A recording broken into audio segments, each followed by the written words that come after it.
بچه‌ها بیاین بریم ببینیم پسرا پرنسسن یا نه. خب بهم بگو که تایپت تو پسرا چیه؟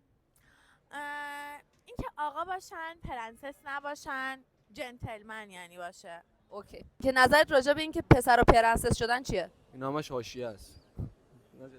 نه اینا حاشیه نیست، شایعه هم نیست. یعنی منظورت اینه که پرنسس نباشن فقط. آره یعنی اینکه بدونه که چجوری اون احساس زن بودن رو به یه زن بده که خودشو بتونه اون احساس زنیتش رو راحت نشون بده. نه یه نظر خاصی بقیه میرسونم بهمون. اوکی. حالا پسرای ایرانی استانبول یا پسرای ایرانی خود ایران؟ ایرانی‌ها بهترن 100%. ایرانی‌ها اینجا به درد نمیخورن. واقعا دست دادن. همه جا خوبت داره ولی پیشنهادم اینه که اگه اینجا تنها زندگی میکنین هیچ وقت نگین که تنها زندگی میکنین، چون فقط میخوام ببرن تو خونه. 100% اینجا. خب یعنی چی واسه چی؟ اسکجن دیگه.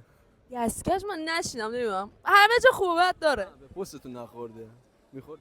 با چیکار کردن؟ حالا دل دوزن دیگه. جیبمون رو زدن اینجا. مرسی خیلی خوشحال شدم.